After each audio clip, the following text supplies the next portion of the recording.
A colossal hidrelétrica nas margens do Yangtze representa não apenas um triunfo da engenharia moderna, mas também a expressão máxima da ambição chinesa. Como um rio capaz de liberar milhões de litros por segundo pode ser controlado pelo homem? Quais desafios foram enfrentados para erguer uma obra que transformou não só a paisagem, mas também o destino de milhões de pessoas? E o que essa construção revela sobre o poder e a visão de uma das maiores nações do planeta? Prepare-se para descobrir os segredos, as polêmicas e a verdadeira grandeza por trás de uma das maiores obras da história da humanidade. E bem-vindos ao Megalomaníacos! A China tem nos rios um de seus elementos naturais mais marcantes, responsáveis pela fertilidade, pela economia e até pela cultura de milênios. O Yangtze, em especial, é o maior rio da Ásia e o terceiro maior do mundo, com mais de 6.380 quilômetros de extensão. Em seu curso, existe um trecho lendário chamado Três Gargantas, formado pelos desfiladeiros Kutang, Wu e Xiling, onde as montanhas comprimem as águas em corredores estreitos e turbulentos. Ao longo da história, o Yangtze foi tanto fonte de vida quanto de tragédias. As inundações periódicas causaram desastres monumentais. Em mais de uma ocasião, centenas de milhares de pessoas morreram, deixando um rastro de destruição e miséria. Em 1931, por exemplo, estima-se que uma enchente matou mais de 300 mil pessoas em questão de semanas. Não era apenas um problema de ordem natural, era uma ameaça constante à própria civilização chinesa. A ideia de erguer uma barragem nesse ponto estratégico surgiu há mais de 100 anos. Lá em 1919, Sun Yat-sen, o pai da China moderna, falava sobre o sonho de domar o rio. Nos anos 1940, o engenheiro norte-americano John Savage, conhecido por projetar a represa Hoover, chegou a esboçar planos de uma estrutura colossal, capaz de transformar a geografia do país. Mas nesse período, a China era incapaz de assumir um empreendimento dessa magnitude. Foi somente no governo de Mao Zedong que o sonho ganhou força.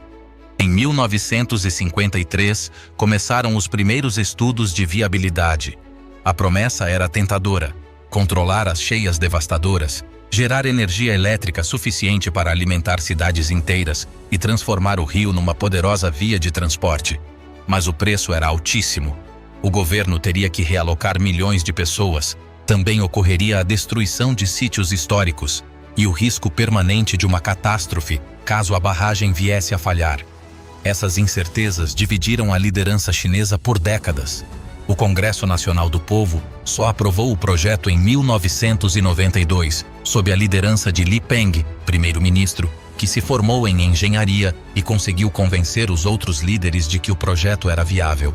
Para uns, a decisão representava a redenção da China diante de séculos de tragédias naturais. Para outros, era um ato de pura megalomania, um desafio insano contra as forças da natureza. Em 1993, começaram oficialmente as obras. O primeiro passo foi preparar o terreno, erguer estradas de acesso, construir infraestrutura elétrica e, sobretudo, desviar o curso do Yangtze.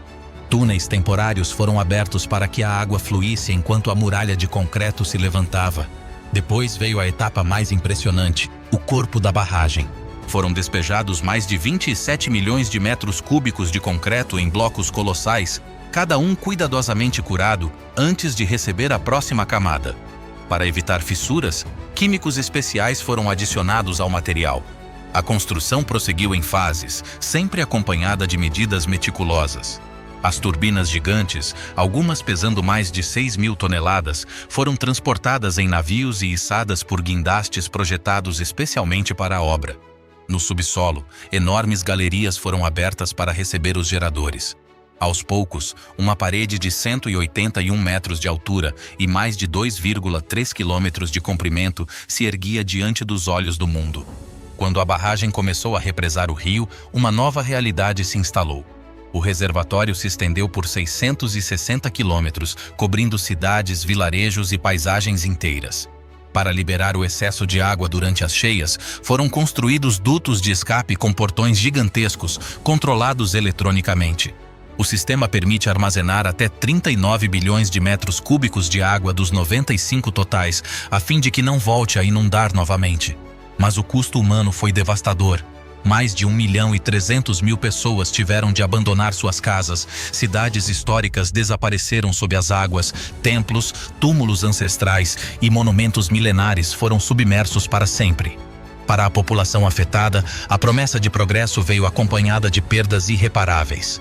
Muitos não receberam compensações adequadas e tiveram que reconstruir suas vidas do zero. O impacto ambiental também foi profundo. Espécies raras do Yangtze, como o golfinho baiji, entraram em colapso populacional e desapareceram. A alteração do fluxo do rio modificou ecossistemas inteiros e aumentou os riscos geológicos. Após o enchimento do reservatório, pequenos terremotos e deslizamentos de terra se tornaram mais frequentes.